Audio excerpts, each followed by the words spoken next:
지난 한 주를 건강하게 보내셨습니까? 여러분의 건강지킴이 TV닥터 인사이드 박동훈입니다. 코로나로 인해서 학교 문이 닫혔다 열렸다를 반복을 하고 있습니다. 아이들과 집에서 지내는 시간이 많아지셨죠? 자, 이때 꼭 놓치지 않고 아이들에게 확인을 해보셔야 하는 게 있습니다.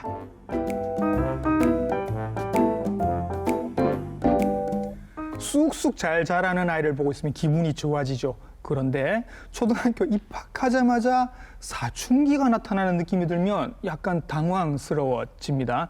성조숙증에 대해서는 알고 계신 부모님들이 많을 텐데 오늘은 성조숙증에 대한 여러 가지 궁금증 위주로 풀어나가면서 이해를 해보도록 하겠습니다. 친절한 오늘의 닥터 이분께 여쭤보도록 하겠습니다.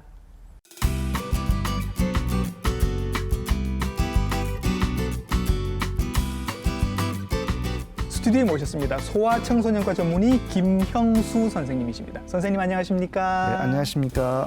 부산의료원 소아청소년과 과장 김형수입니다. 네, 선생님.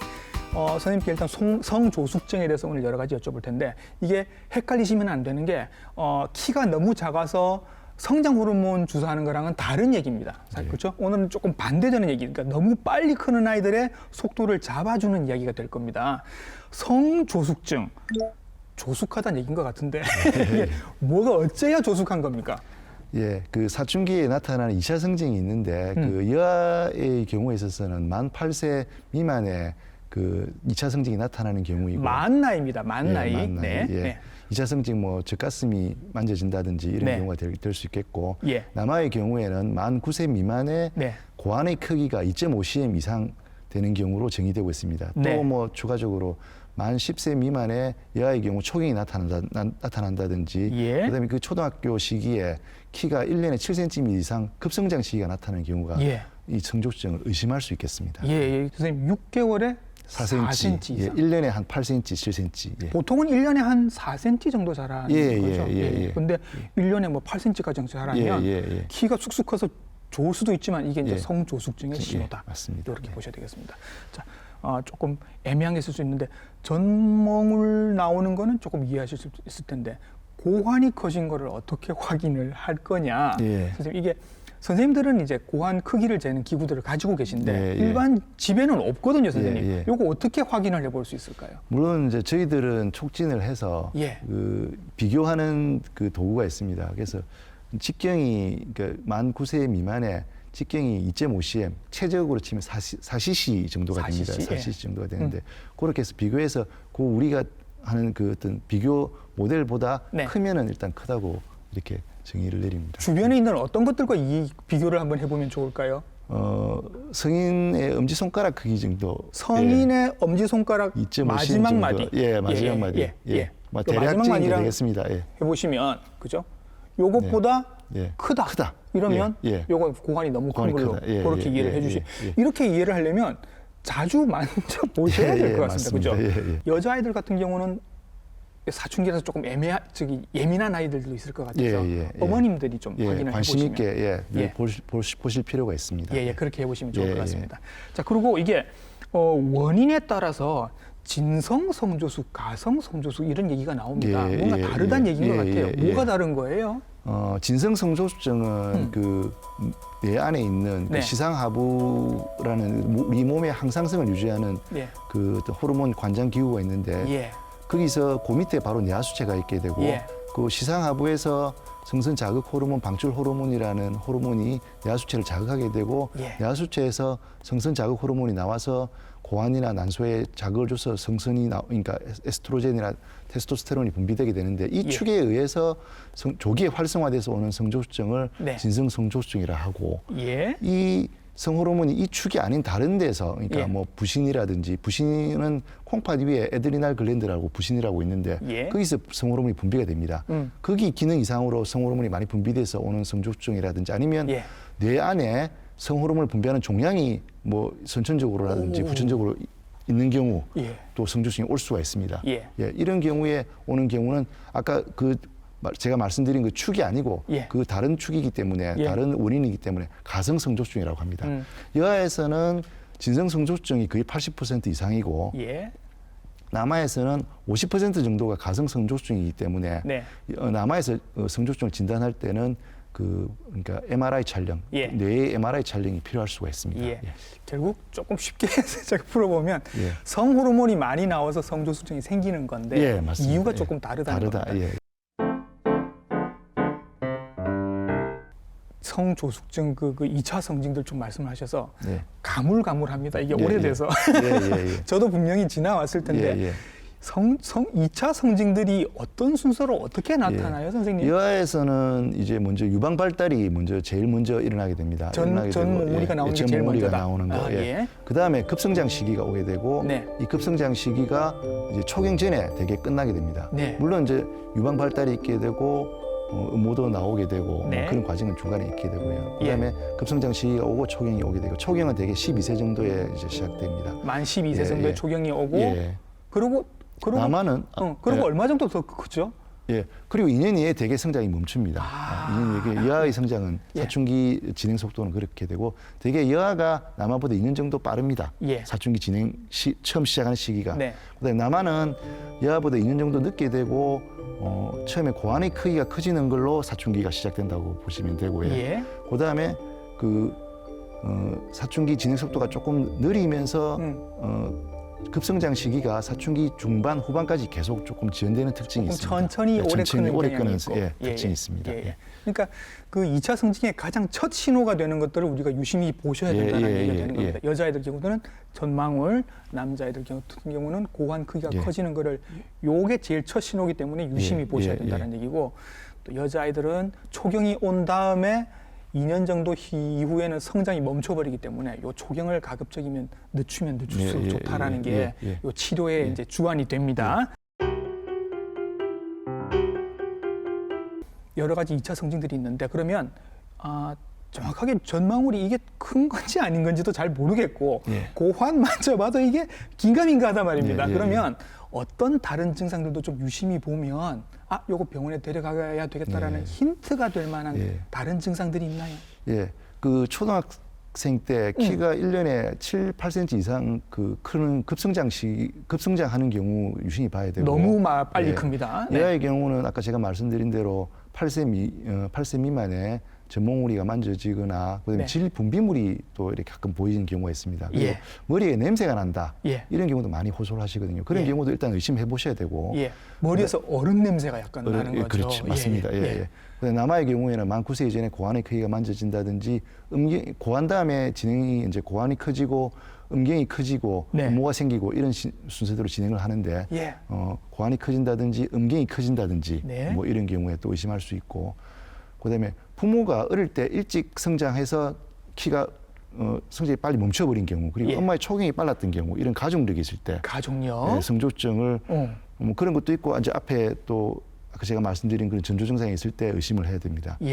그리고 그다음에 저출생 체중아의 병력이 있다든지 그다음에 부당 경량화라 해서 그 출생 주수에 비해서 몸무게가 작은 경우 이런 경우도 해당이 될 수 있기 때문에 그런 경우도 의심해 봐야 되고 과거에 뇌수막염을 앓았다든지 물론 그런 경우에 뇌에 어떤 문제가 있는 경우일 수 있고 선천성 피부 반점이 있을 때 그런 경우도 성조증을 의심해 볼 수가 있겠습니다. 선천성 피부 반점이요? 생각나는 건 뭐 오타모반, 이토모반 있다는 게 있는데 이게 성조숙증이랑 피부에 점 있는 게 무슨 관계가 있나요? 그러니까 뭐 어떤 특징적인 어떤 성조증이 나타나는 질병들이 있습니다. 그래요? 맥큐 알브라이트 뭐 증후군이라든지 그래서 이제 그런 경우 또 이 피부 반점이 있는 경우에 머리에 어떤 문제가 있는 경우가 많이 있기 때문에 그런 반점이 있는 애들이 성조증이 나타나는 경우가 많기 때문에 물론 그런 여러 가지 증후군들이 많이 있기 때문에 다 그 평가를 해봐야 되기 때문에 병원에 와서 한번 검사를 해보시라는 이야기고요. 약간 희귀 질환들 말씀하신 거군요. 알겠습니다. 자, 특히 남아보다는 여아들을 조금 더 신경을 쓰셔야 한다는 얘기가 있습니다.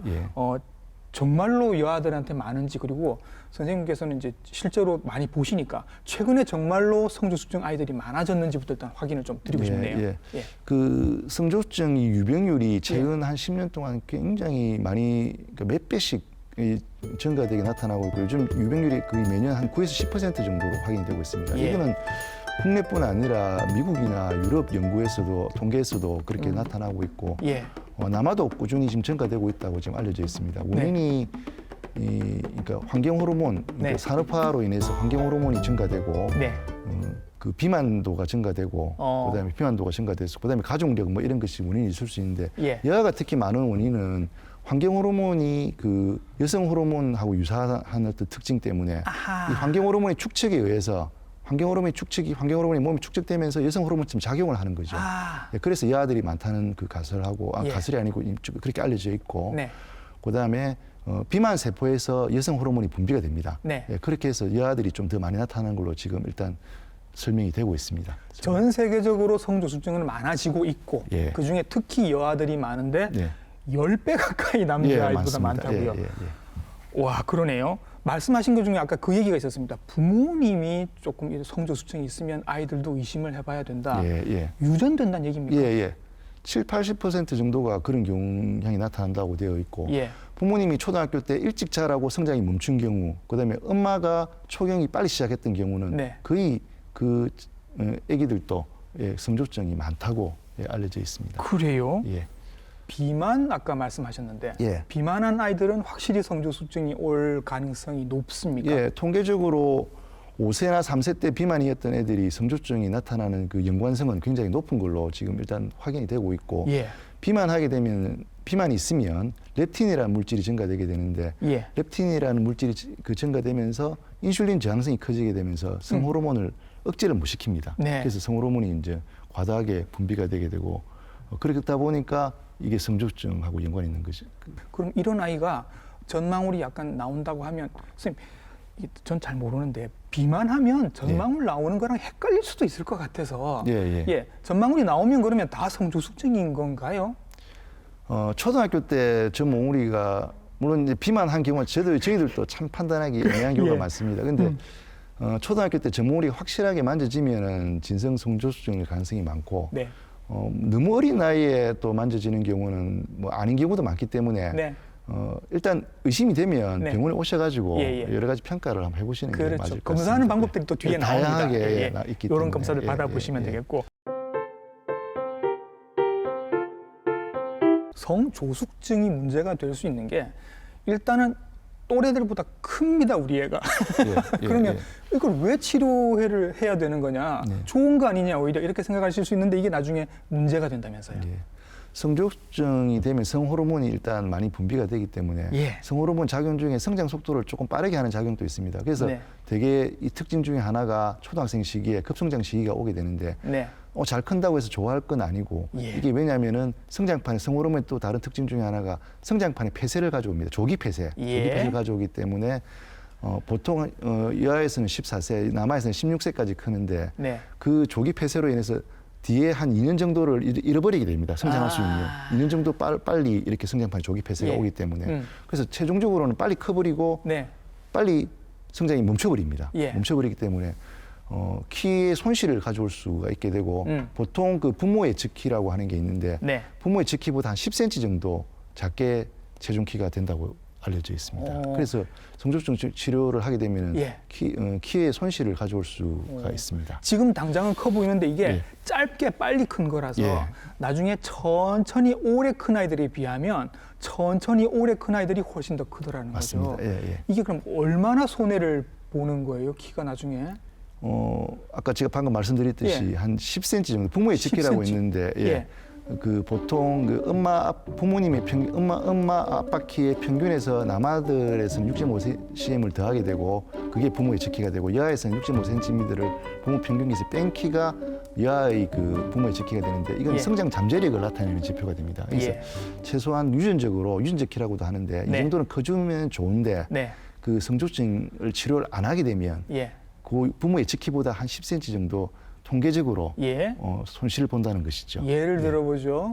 부모님 키의 평균을 낸다고 하셨습니다. 아빠가 180 좋죠. 어머니가 160, 그럼 평균이 170 정도 될 겁니다. 여기서 남자아이들 같은 경우는 6.5를 더 하는 거죠. 176.5 전후에서 될 거다라고 예측을 할 수 있습니다. 딱 맞진 않지만, 딸아이들 같은 경우는 6.5를 뺍니다. 그러면 163.5 전후가 된다는 얘기입니다. 요 정도면 내가 딸을 낳으면 요 정도가 되겠구나라고 이제 예측을 해볼 수 있는데 만약에 이 아이에게 성조숙증이 왔고 치료를 안 받게 되면 예. 이 아이의 키가 10cm 정도 손해를 볼 수도 있다. 예, 예. 볼 수도 있다. 예. 163.5가 153.5가 될 수도 있다. 예, 예. 슬프네요. 예. 맞습니다. 예. 자, 키도 이미 손해를 봤습니다. 이것도 억울한데 선생님, 예. 다른 문제도 생길 수 있다면서요? 예. 다른 문제는 이제 여아들 경우에 있어서 여성 예. 호르몬의 조기에 노출되기 때문에 네. 그 성인이 됐을 때 여성암 비율이 걸릴 확률이 높습니다. 여성암. 그러니까, 예. 유방암이나 난소암이 되겠죠. 예. 뭐 그런 문제도 이 치료를 해야 되는 어떤 중요한 포인트가 될 수 있고 네. 정신적인 문제가 올 수 있는데 그 조기에 그러니까 그 신체적 변화가 오게 되면 친구하고 부모님과의 갈등을 겪을 수 있고 그다음에 뭐 성격 자체도 뭐 남아이들 같은 경우는 감정 기복이 심하고 네. 뭐 이하도 마찬가지겠지만 반항적인 성격이 또 있을 수가 있고 그래서 심리적인 문제가 많이 발생할 수 있기 때문에 그런 문제는 치료를 하면 네. 아무래도 그런 이 심리적인 행동적인 문제도 좋아진다고 돼 있기 때문에 그런 측면에서 아까 제가 말씀드린 두 가지 측면에서 치료를 해주는 게 좋다고 생각합니다. 성조숙증이 와버리면 또래 애들과는 다른 외모와 예, 예. 또래 애들과는 다른 심리 상태가 되기 때문에 네. 어울리기가 좀 어려워지고 맞습니다. 예. 그래서 학교 생활에 문제가 생길 수도 있다. 네. 그런 말씀을 해주시는 것 같습니다. 어떤 2차 성징들이 지금 보여서 우리 애 그럼 데리고 가봐야 되겠다라고 지금 생각이 드시면 병원에 데리고 갑니다. 어떤 거 검사해 보시나요, 선생님? 골연령 검사를 하게 되고 예. 그다음에 성 호르몬 이제 지금 우리 몸에 어느 정도 성 호르몬이 그 수치가 되는지 확인하고 확진을 하기 위한 어떤 성선 자극 호르몬, 방출 호르몬 자극 검사라는 검사를 이거는 이제 치료를 보험으로 할 수 있는지 확인하기 위한 검사도 되고 네. 또 실제 이 확진이죠. 성조숙증 확진을 하기 위한 검사도 될 수 네. 있습니다. 그리고 필요에 따라서는 뇌 MRI 또 검사를 하게 됩니다. 예. 골연령 검사는 대개 왼쪽 손 손목을 찍어서 예. 그 연령에 따라서 뼈가 그 손목에 여러 가지 아주 작은 뼈들로 이렇게 이루어져 있는데 네. 그 뼈들이 나타나는 형태라든지 순서가 있습니다. 예. 그 순서로 그 뼈의 나이를 추정하게 됩니다. 그 네. 추정해서 이 보통 성조숙증이 있으면은 뼈의 나이가 상당히 앞당겨져 있습니다. 예. 그래서 그렇게 확인할 수가 있고 예. 또 여러 가지 평가를 하기 위해서도 이 골연령 검사는 중요합니다. 그리고 성선 호르몬을 검사 그러니까 성선 자극 호르몬과 성선 호르몬인데 이 두 가지 검사를 하면은 네.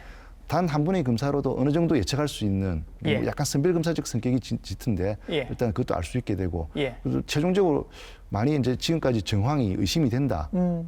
그러면 확진은 치료의 단계 직전에 이 검사를 확진해야 되기 때문에 성선 자극 호르몬, 방출 호르몬 자극 검사를 하게 됩니다. 이 검사는 예.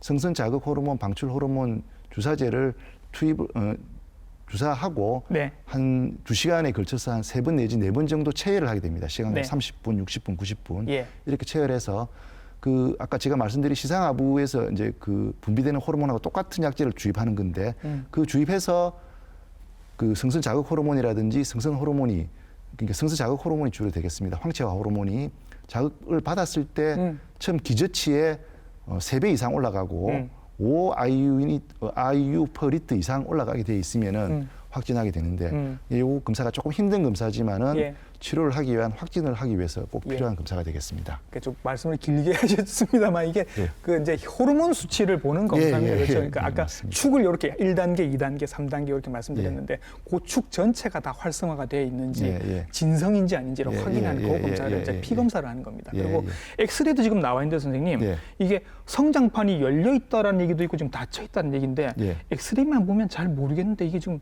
좀 설명을 해주시겠습니까 이게?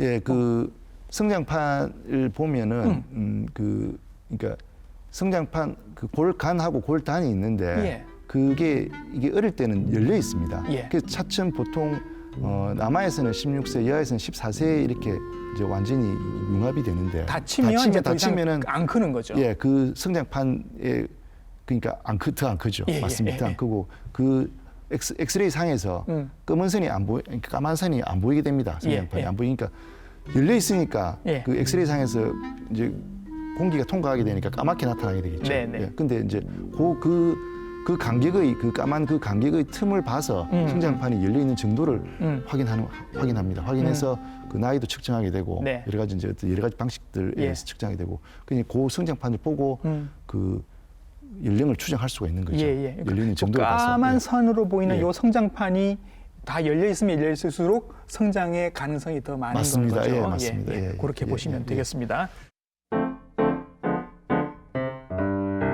자, 이제 이렇게 검사를 받았고요. 이 아이는 성조숙증이 있네요. 예. 치료를 합시다라는 얘기를 들으면 그러면 뭘로 치료를 하나요? 예, 성조숙증 치료제는 네. 아까 시상하부에 분비되는 성선 자극 호르몬 방출 호르몬하고 똑같은 제제인데 그걸 이제 유전자 재조합으로 만든 펩타이드 제제입니다. 네. 그걸 이제 그 성선 자극 호르몬 방출 호르몬 효능제라고 하는데 이 약제를 주입을 이제 한 달에 한 번씩 주입을 하게 되면은 주사로 맞는 거죠? 예, 주사로 피하 예, 주사로 예, 맞습니다. 예, 한 달에 하게 되면은 우리 몸의 그 시상 하부에서 이 성선 자극 호르몬 방출 호르몬이 우리 몸에 있네 이렇게 착각을 하게 돼서 착각을 하고 뇌사 수치를 자극을 안 하게 됩니다. 예. 그 포지티브 피드백 기준이라고 예, 예. 하는데 그렇게 선택적으로 안 하게 되면은 뇌하 수치에서 성선 자극 호르몬을 분비를 안 하게 될 것이고 예. 그렇게 함으로써 사춘기가 안 나타나게 되는 거죠. 2차 예. 성징이 억제되게 되는 거죠. 예. 그런 원리를 이용해서 예. 이 한 달에 한 번씩 계속 이렇게 주기적으로 착각하게끔 네. 예, 주사를 치료하는 방식 원리가 그렇게 되겠습니다. 예. 주사 형태로 한 달에 한 번 정도 맞는다. 예, 예. 일단 듣기에는 별 부담이 없어 보이는데 선생님 이걸 예. 그러면 한 번만 하면 되는 게 아니지요? 얼마 예. 동안 해야 되나요? 한 달에 한 번씩 폐하 주사를 해서 예. 대개 여아의 경우에 있어서는 골연령으로 측정했을 때 12세, 예. 남아에 있어서는 13세 정도까지 치료를 하게 됩니다. 예. 여아의 경우는 초경이 시작하는 연령에 맞춰서 되게 그러니까 딱 12세로 딱 그 골연령 검사도 이 결과가 다양하기 때문에 네. 근데 대략적으로 골연령상 12세, 예. 남아에서는 13세가 되겠습니다. 예. 이게 선생님 이 주사가 건강보험 적용이 되는 기준이 있다면서요? 예. 여기에 맞춰야 조금 부담이 덜할 것 같아서. 예. 일단 이 치료제 현행 건강보험 심사평가원 어떤 기준으로는 만 9세 이전의 여아의 경우에 예. 만 9세 이전에 치료를 시작해야 됩니다. 네. 남아의 경우에는 만 10세 이전에 치료를 시작해야 됩니다. 요게 생일 기준입니다. 생일. 예, 기준. 생일. 네네, 예. 시작해야 되고 아까 제가 말씀드린 대로 성선 자극 호르몬 방출 호르몬 자극 검사 상에서 그 기저치의 황체화 호르몬 수치가 3배 이상 올라야 되고 예. 그다음에 5I 유니트 퍼 리트 이상 올라야 네. 예, 기준이 됩니다. 이 여자아이가 크리스마스가 생일이라고 하면 예. 만 9세 크리스마스 이전에 확인을 받아야 그렇습니다. 그래야 예. 그 이후에 치료가 보험 적용이 예, 된다는 예, 거예요. 보험 보험 적용을 또 계속 해주는 것도 아니고 3년인가 그렇죠 아마? 예. 그 정도 기간 동안은 보험 적용을 받을 수 맞습니다. 있어요. 아까 그 치료 종료 시점까지가 예. 보험 적용이 예. 됩니다. 그리고 한 달에 한 번 맞는 거 오케이. 3년을 맞는다고 어떤 예, 아이는? 예. 그러면 어린 아이를 예. 이렇게 호르몬 주사를 오래 맞추면 나중에 문제가 되지 않아요? 뭐 별 얘기가 다 있습니다. 우리 아이는 나중에 그러다가 불임이 오는 거 아닌가요? 살이 찐다는데요? 뭐 이런 문제들이 있습니다. 예. 이런 얘기들을 하십니다. 선생님, 이게 다 사실입니까? 어떻습니까? 이 성선 자극 호르몬 방출 호르몬 그 효능 약제, 그러니까 이 성조증 치료제는 네. 유전자 재조합으로 만든 펩타이드 호르몬이기 때문에 예. 이 성조증만 딱 치료할 뿐이지 다른 어떤 이상 반응이라든지 부작용은 없기 때문에 진짜 호르몬이 아닙니다. 예. 실제 치료 종료 후에도 다시 사춘기가 재개되기 때문에 예. 불임이 온다는 것은 전혀 관련이 없는 그건 걱정을 전혀 안 하셔도 되고 이상 반응이나 부작용도 거의 없다고 보면 되는데 예. 골밀도에는 약간 영향을 줄 수 있다는 보고가 있습니다. 그래서 예. 가능하면 치료 기준에 해당될 때 예. 치료를 하는 것이 좋습니다. 다행이네요. 그러면요, 선생님, 우리 아이가 지금 얘기를 듣고 확인해봤더니 얘가 벌써 초경을 이미 한 아이네. 이런 경우에도 선생님 이 치료를 받을 수 있습니까? 요즘 보면은 만 10세 이전에 예. 초경을 하는 경우가 있어서 예. 이런 경우에 성조증의 기준에 들어가는데 이런 경우는 되게 연령상으로 보면 딱 보험 기준에 해당되지 않는 경우가 들어 있습니다. 그런데 어쨌든 사춘기가 너무 빨리 진행되기 때문에 네. 이런 경우에 치료를 고려할 수 있겠습니다. 초경을 이미 시작했다 하더라도 보험 적용이 될지 안 될지는 모르겠지만 치료를 한번 해볼 수는 있다. 볼 수 있습니다. 그런 얘기죠. 그러면 이런 애가 운 좋게 치료가 잘 들어서 초경이 멈추는 거죠. 그러면 그러면 나중에 치료를 마치고 나면 1년이건 2년이건 마치고 나면 그때 다시 월경을 시작하나요? 예. 그러니까 이 치료는 이 성조증 치료를 하게 되면은 여아의 경우에 있어 가지고는 유방 발달도 더뎌지고 초경을 몇 번 한 경우도 초경이 멈추게 됩니다. 멈추게 되고 남아의 경우에 있어서는 고환의 크기도 작아지게 되고 그다음에 그 음경 발달도 더디게 되기 때문에 사춘기 진행이 더뎌지게 되고 골연령 성숙도 지연되게 됩니다. 일단은 사춘기 진행을 거의 안 하게 진행을 안 하게 만듭니다. 그렇죠. 그리고 치료가 끝나면 다시 사춘기 서서히 그러니까 수주 내에 수개월 동안에 그러니까 아까 제가 말씀드린 시상하부 내하수체 성선축이 다시 재활성화되고 여아의 경우에 있어서는 한 1년 이후에 초경을 다시 또 하게 됩니다. 그렇죠. 사춘기를 없애는 게 아니라 사춘기를 맞습니다. 뒤로 일시적으로 미루는 거. 일시적으로 그 과정들을 나중에 결국은 다 하게 되는 겁니다. 그렇죠. 그런 치료라는 거 말씀을 드리겠습니다. 자, 그러면 이제 슬슬 욕심을 내시는 부모님들이 분명히 계실 것 같아서 우리 아이는 검사 받아 보니까 정상이던데 그래도 우리 아이는 꿈이 김연경 선수가 되는 거예요. 모델이 되고 싶대요. 그래서 엄마 아빠보다 키가 좀 컸으면 하는데 그 아이들에게도 정상인 아이들에게도 이런 주사를 맞추면 나중에 키가 조금 더 커지지 않나요? 이런 질문 분명히 받으실 거라고요. 정상인 경우에는 일단 아까 골밀도에도 약간 영향이 있을 수 있기 때문에 그렇게 권하지는 않습니다. 정상인 경우에는. 근데 권하지는 않은데 아까 말씀드린 대로 초경이 좀 빨리 시작됐다든지 이런 경우에는 한번 고려해 볼 수 있고. 근데 이제 이 성조증 치료제를 주사를 했을 때 대개 이 호르몬이 성장 속도를 박증가시키는 경우가 있는데 결국 키에 대한 체중 키를 크게 하기 위한 목적으로 치료를 하는데 의외로 성조증 치료를 하고 있는데 키가 안 크는 경우가 있습니다. 키가 안 크는 경우에 그러니까 성장 속도가 더딘 거죠. 성장 속도가 더디거나 또 중간에 저희들이 골연령 검사를 하는데 예측키가 계속 작게 나온다든지 이런 경우에는 성장 호르몬을 병용하는 거죠. 같이 병용해서 최종 키의 손실을 어쨌든 좀 막아보려고 저희들이 노력하고 있습니다. 근데 뭐 정상인 경우 저희들이 봐서 자연 성장이 더 좋다. 자연 성장해도 예측키가 괜찮을 거. 그러니까 그 최종 키라는 건 저희들이 골연령 검사를 늘 6개월이나 1년 간격으로 하기 때문에 해서 최종 키에 대한 그 말씀을 드리고 부모님하고 이렇게 그러니까 이 키에 대해서 컨센서스를 이룹니다. 라포를 형성을 해서 괜찮으면 자연 성장이 더 좋으면 자연 성장으로 하는 쪽으로 저희들이 말씀을 드립니다. 결국 이런 주사제로 성조숙증을 치료할 수 있다. 미루는 게 가능하다라고 말씀을 해주셨습니다. 자, 이게 선생님 성조숙증을 예방하는 게 가능할까요? 아까 제가 처음에 말씀드린 그 원인을 잘 보면 뭐 비만이라든지 환경 호르몬이라든지 이런 문제들이 주 원인이 되기 때문에 그 체중 관리, 즉 비만을 예방하는 방법이 결국 성조증을 예방하는 방법일 수 있겠습니다.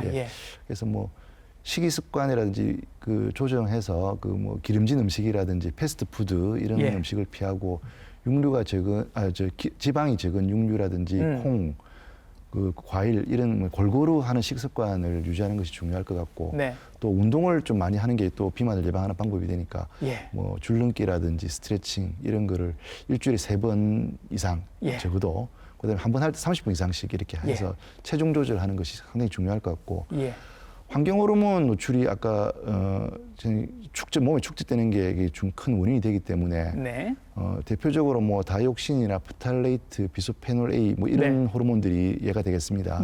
이게 뭐 특히 프탈레이트 같은 경우는 장난감이라든지 뭐 플라스틱 제품이 많기 때문에 굉장히 우리 평소 일상생활에 많이 노출되는 거고 피할 수가 없을 것 같아요. 근데 이제 어쨌든 좀 줄이도록 노력을 해야 될 것 같고 그다음에 스마트폰이라든지 TV 시청 밤늦게 하는 경우 이런 경우도 그 멜라토닌 분비가 줄어들기 때문에 성숙 호르몬 억제가 잘 안 됩니다. 그래서 성조증이 많아지기 때문에 이런 습관들도 교정하는 것이 성조증을 예방하는 아주 중요한 지름길이 되겠습니다. 특별한 얘기를 하신 게 아니라 사실은 당연히 우리가 했었어야 되는 이야기들. 아이들이 비만하지 않도록 관리를 해주셔야 되고 밤에 늦게까지 폰 잡고서 안 자는 거 요거 막아주셔야 된다라는 말씀을 해주셨습니다.